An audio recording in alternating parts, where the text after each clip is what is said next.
Welcome back to another episode of Link's Awakening DX. Last time, we cleared the first dungeon, Tail Cave, and we rescued Bow Wow from his captors. Now, we are in Dungeon 2, Bottle Grotto, and we're gonna see what the hell's going on in here.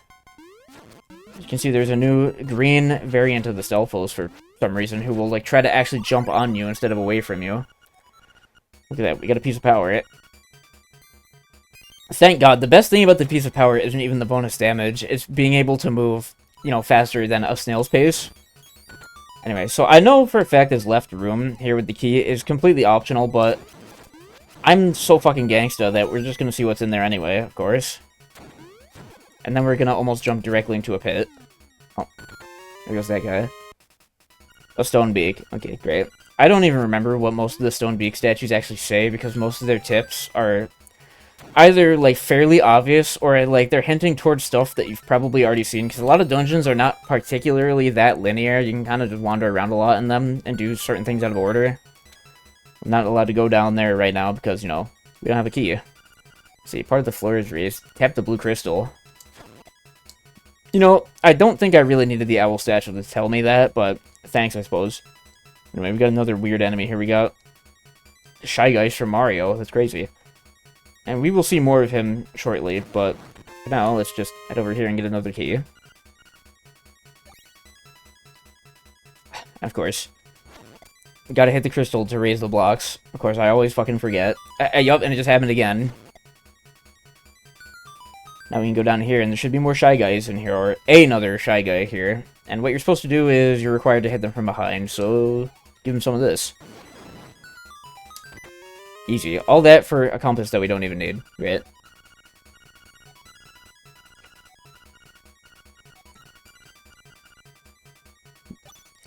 Great, anyway, not sure why those guys respawn, but whatever, let's keep on moving through here.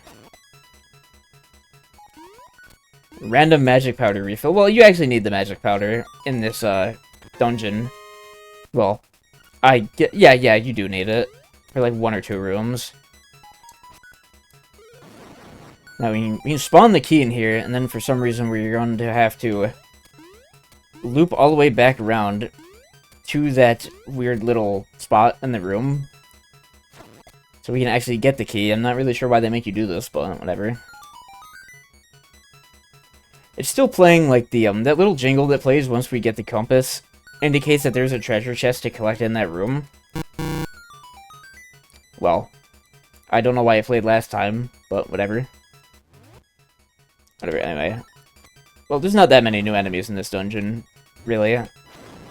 This dungeon is nothing really noteworthy, although I will say the boss of this dungeon is probably more difficult than the previous dungeon's boss. Again, weird, because I've said multiple times that the first dungeon's boss is kind of hard in the sense that it's most likely you'll die to it because you have low health.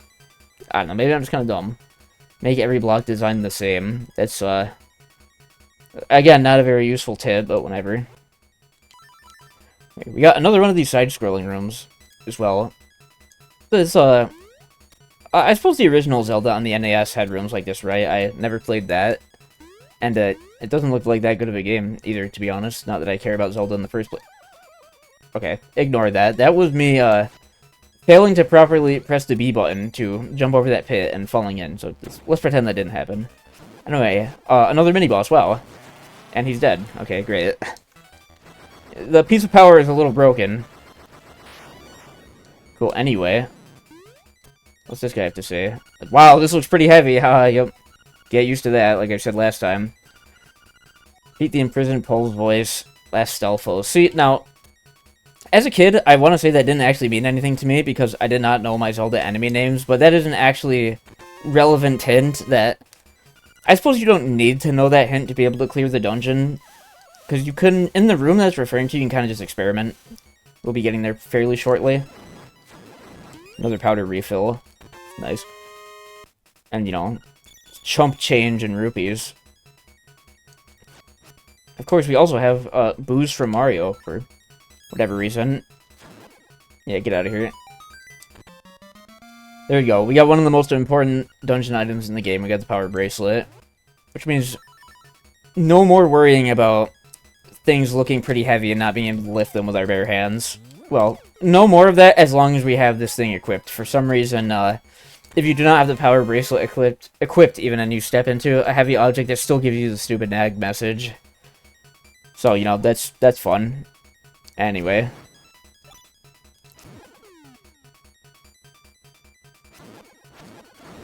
God, it is way too satisfying to just smack everything to death with a piece of power. Anyway, this room down here is what it was referring to, where it says, beat the imprisoned Pols Voice and then Stelphos. In case you didn't get the memo, the Pols Voice is the name of the rabbit enemy, and I suppose this hooded skeleton is the Stelphos. And, oh, he's boxing us in, what the hell? Okay. And, well, yeah, that's what you do. You have to beat those 3 enemies in that order to get the key for this dungeon. Interesting little puzzle. I probably just brute forced that one when I was a kid. I don't remember. And of course some more Pols Voices here, and I suppose I should show that they will just get knocked back if you hit them. You're supposed to throw pots at them to kill them. Another side scrolling section. And for this one, for some reason, you need to, you know, be very heavy by holding a pot to get in there. And look at that, we're at the end of the dungeon. And yeah, well, we already explored the whole thing. I guess we missed a chest, but, that's the chest in the starting room, I think. We might be able to... Yeah, that's the chest from the start. Once we clear the dungeon, we can actually just loop back around and grab that, so it's okay. Now, this boss is tough. When I was a kid playing this game, this boss was definitely my filter. I could not beat him. And he's pretty tough, if you ask me. Maybe not that tough. He does a pretty good amount of damage. Although we do have, we have the piece of power, so it might not be as difficult. This boss was actually more difficult in the original version, I want to say, because he threw more fireballs. Between the Game Boy version and the DX version, in one of them he throws more fireballs, I don't remember. Anyway, so what you're supposed to do with this boss here is you hit him, he retreats into his pot, and then you can't do anything. What you're supposed to do is pick him up and throw him at a wall. And you do that several times to break the pot, but there's actually something else you can do. Pick him up here, nudge our way into this corner, and if we throw him in the corner, this happens. I don't know why that glitch happens, but if you nudge yourself in that corner and throw the bottle at the wall, it will skip the entire first phase of the fight by just breaking the bottle immediately, instead of making you throw it 3 or 4 times. And from here, he will just teleport around and throw fireballs at you, and you just gotta hit him. This is the part of the fight that gave me trouble when I was a kid, because he can throw his fireballs pretty unpredictably. Of course, we just completely wrecked him, though. No, you know, light work. Look at me. I'm a big boy. I beat a little baby game. Oh my god. And we got, the horn. I think I'm gonna be completely real. I just looked away from the screen to take a drink, so I did not actually see what the name of the instrument was, but, you know, something tells me it'll be okay. Prairie. The prairie is waiting. I think that was basically like the, oh, yeah, like I said, let's run in here real quick. As you can see, there's one chest left that we did not open. And it has 50 rupees. Not bad. So yeah, I think that was kind of like the introductory part of the game out of the way. Like, I mean, the game lets you out to just start doing stuff pretty quickly, but once you get the bracelet, basically the entire world just opens up immediately, and there's a shitload of exploring you can do all at once wherever you want. And that's what we're going to be doing. We're going to be just doing a whole lot of wandering around and exploring, and, you know, Bow Wow will be coming along for the ride because he's fucking based. So, first order of business is we're traveling all the way over here to the east, near the river. What we're going to do is just keep making our way over here. Ignore that keyhole. That will be, you know, important later. And we got this very strange looking hole here. And if you fall in, it doesn't appear to do much. And that's because this is actually a fast travel point, of which there are 4 in the game, and of which there are, like, 3 that actually matter. And, well, we can't do anything with it quite yet, because, well, we only have 1 of them so far, of course. But those will be extremely convenient later on. Yeah, another new enemy, this weird flying bomb guy. When I was a kid, I always thought this guy looked like Parasect from Pokemon. Oh my god. I forgot I don't have my jump equipped. And we're not gonna bother fighting that guy. Those guys are annoying. Their bombs they drop have pretty big range as well. It's kind of tough to dodge their hits sometimes. That's all we can really do over on this side of the map for now, so let's start heading back in the direction of home. And bump into that guy because I'm stupid. Okay, we took a bit of a strange detour. We made it to the graveyard, of which, you know, that's not the right thing to say. I'm sorry, I'm kind of stupid. For some reason, there are the ghost enemies in the graveyard have like the most health out of like anything in the game, I want to say, aside from bosses. They're extremely tanky. And if you beat up enough of the ghosts here, and if I remember correctly... Oh yeah, look at that. There's a big one. Nothing particularly special about him, I don't think. There's just a really big ghost that appears. And every one of the ghosts drops a fairy when they die, and the fairies are just full heals. So, you know, nothing to complain about. I can complain about losing my power triangle, because that means now we have to slowly charge through all this grass.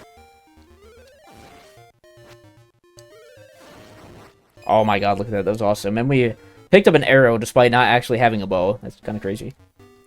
Anyway, something interesting about these gravestones here is if you push them, you will see that it says, if you have no courage, then you have no strength. Gravestones won't move for cowards. So, of course, there's something here later, but for the first bit of the game, if you run here to the graveyard as soon as you unlock it, you're not allowed into that little graveyard section. And I honestly don't actually remember what the trigger for being allowed inside there actually is. It's like, I want to say it's returning Bow Wow.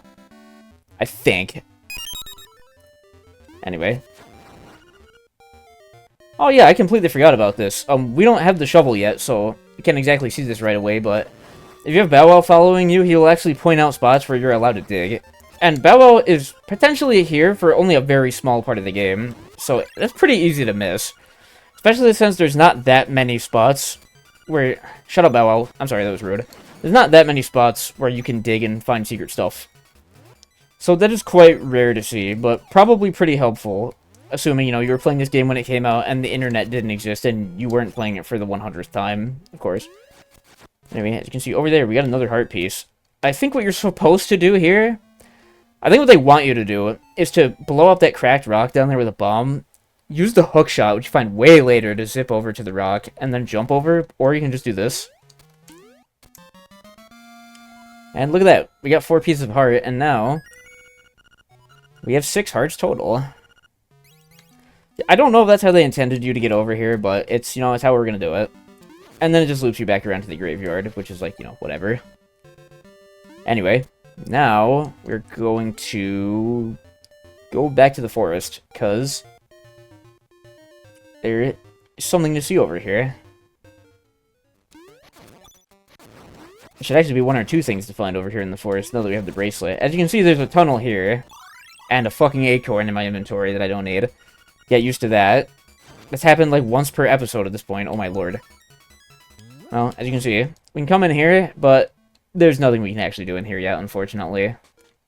This one we definitely need the hookshot for, and that's not going to be until much later in the game. So, there's this rock we can lift here, which reveals a staircase, but we are not going to be going down it quite yet. Trust me on this one. Instead, we're going to be going down here into the cave, where we had to pass through to get the toadstool. What we're going to do... let's come back into this room where we had to push rocks to progress. We can pick up these skulls. And get yet another heart piece. Cool stuff. And if you remember correctly, last time, we came up here to the northern section near the swamp.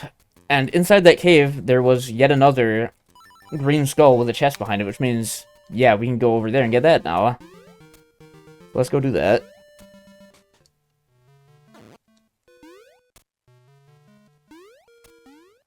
Yeah, get out of my way, slimes.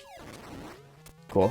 And we got 50 rupees out of it. I don't know if that was exactly worth it, but... I mean, hey, money's money. We got a lot of money already. And we're gonna need a lot of money, eventually. Yeah, I suppose I also forgot to mention new enemy type here. You got likes, the weird little honeycomb-looking guys.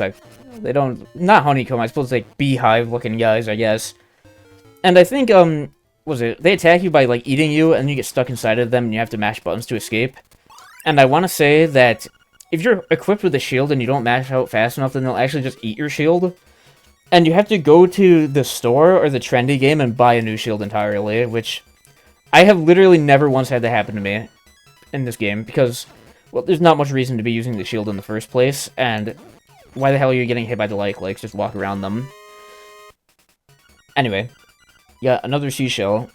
There is 25 of these seashells in the game as a whole, and you only need 20 of them.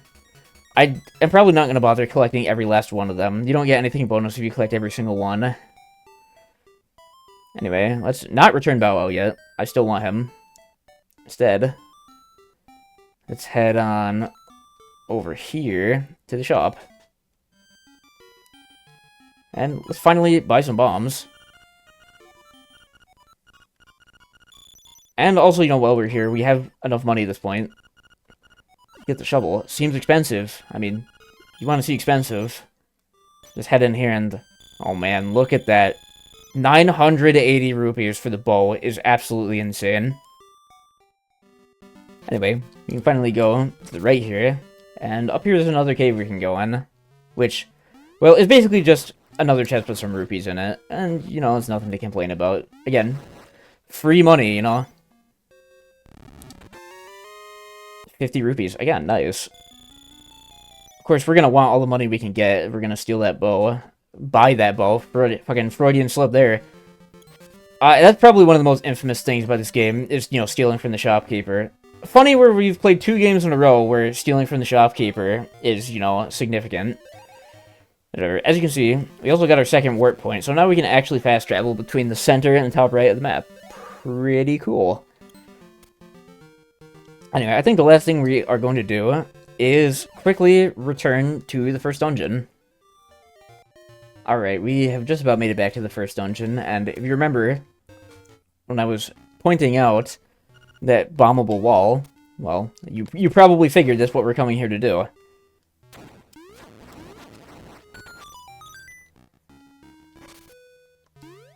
Ignore that worm over there, nobody's thinking about him. Let's just get on through here, and we get another seashell for our troubles, nice. And before we end off the episode, I can show one more thing. I mentioned the little kid who says press all the buttons at once to save and quit, which I thought was extremely stupid as a kid, but he is right. If you press A, B, start, select, you get this.